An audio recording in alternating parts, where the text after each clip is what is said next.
Hi, welcome to Planetary Calendars, Astro Portraits. I'm Ralph Demetrius, one of the astrologers. Our portrait this week is Idris Elba. He's born September 6th, 1972. We have 8 o'clock a.m., so that could be accurate, or it could be a little, fuzzy. In London, England. We love when we have a time. It's amazing how many charts are out there with times, but now and then you have certain people you'd like to cover, but you don't have the time, so we do a rectification. Still fun. By the way, before I get started, please come see us at Planetary Calendar Astrology on YouTube and subscribe and push that little bell, because if you push the little bell, it'll get reminders when we do our forecasts for the coming week every Friday, and when we do our portraits every Tuesday. Hopefully you learn a lot from them. Now on to Idris. He's born, fairly early in the morning. So while he has the sun in Virgo, 13 degrees Virgo, he has Libra rising. This is not what we really expect in the action series. This is, after all, we're considering him in terms of our series of action actors, people who specialize in this work. It's not classic in that, because what you're usually looking for is you're looking for strong Mercury signs, which basically is Gemini and Virgo. Now he's got the Virgo. And then you're looking for strong Mars rule signs, Aries and Scorpio. He doesn't have any planets in Scorpio. He doesn't have any planets in Aries. It's not the classic. But what's going on? How does this person has done a lot of action roles? I think it has to do with the concentration of what he does have where it is. He has the Sun conjunct Mars, because we're looking for strong Mars, strong Mercury. Sun conjunct Mars in Virgo, 1 degree away, 13 to 14 degrees. So he's got a real strong sense of physicality.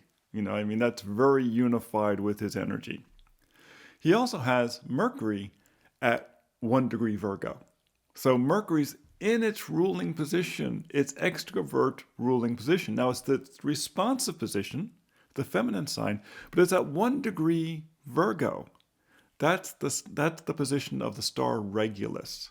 And when Mercury or any planets around there, it really lights it up. And it seems to light up Mercury especially strongly, because Mercury is the planet closest to the sun. So it's the heart. Regulus, the heart. So it tends to make him very creative in terms of his ability to communicate. It's important to realize that on a set, your ability to communicate with your team, your ability to communicate the lines that you're being given, your ability to adapt in situations and change lines when necessary is very important. It's not that the actors just read the lines. The actors have to create the roles. They're getting paid a lot of money for a reason. There's Mercury, and then there's Pallas Athena in Virgo, also conjunct the sun, very strongly conjunct the sun. Pallas Athena was known, among other things, as the warrior goddess, conjunct the sun at 12 degrees, then 13 degrees, 14 degrees. This is a powerful combination of this very, not martial, but you might say armored position, because remember, Mercury, they always relate it to Vulcan, among others, the one who creates the weapons.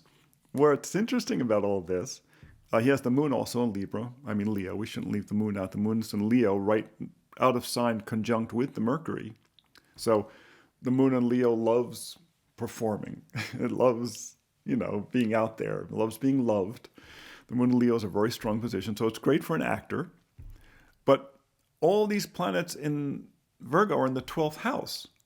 And we many times have seen that among actors, the 12th house is very important. It's the house of make-believe. And among especially movie actors, where you're away from the world, the set is a controlled space and everything's controlled around you. It's like being in a big fish tank. It works really well for them, their ability to act and perform in that protected environment of imagination. It's a place where he has a tremendous amount of skill. You put him in that situation, he's precise, he's glib, he's loving, he's sharing, he's dynamic. Whatever you need him to do, just tell Idris what you want him to do, and he will make it happen. He commands in that world. Who else is there? What else is there? The part of fortune. His link to the financial world is conjunct his sun in the 12th house, bracketed by Pallas Athena, the warrior goddess, and Mars. What else do you need? And again, this kind of role, he just really commands it. What's very cool about it is that when he gets older and he's getting beyond the point where he wants to do these roles, he'll still have that tremendous skill set for doing roles. I think he'll continue to see him for many years as a very skilled movie actor. The Libra Rising is interesting because it's the arts. So he's had this love of the arts since early on, and he's a big, strong guy. But a big, strong guy who loves the arts, it's a lot easier for you to do it if people don't tend to want to bully you about it. There's a certain advantage to that. He has Pluto conjunct the rising, which gives a certain inner drive. He also has Uranus in the first house, which tends to make him exciting. Uranus near the rising makes people very exciting. He has Jupiter in Sagittarius, a very, very good role position for an actor because it's very athletic. It's in the third house, which is one of the mercurial houses. So the mercurial house is very strong there. The Mars-ruled house, the Mars house, which is the first house, is also very strong. So that side of it is very, very strong. He has nothing in the 8th house, which is the Scorpio house. He has nothing in the 6th house, the Virgo house. So everything is over on the eastern horizon and the eastern side of the chart. And that's kind of an interesting dynamic. It's important when you look at the chart, say, where are they hanging out? Where's all the activity? This is someone who was very self-motivated with everything over in the eastern part of the chart. He's very driven. He knows who he is. He wants to work on it. Libra rising, he wants to work on it in partnership with others. He really wants to work in partnership. The only major planet in the western side is Saturn, achievement. It's in Gemini. Now we got that Gemini connection happening. Saturn in the 9th house, Jupiter's house, expansion. So his sense of expanding out for the sense of career, long term, has to do with achievement in Gemini, speech, language. He would have made a good astrologer, in fact, too, though he wouldn't have pontificated enough. And astrologers have to pontificate. Astrologers usually have Jupiter up high because it loves to pontificate, as I was saying. But for him, it comes about work. It comes about, work and creating the language. He has Venus in the 10th house in Cancer, conjunct the South Node. He would tend to be inclined towards very long-term relationships. And that's really the chart. It's so concentrated. It's so concentrated at the rising, the 1st and 12th houses.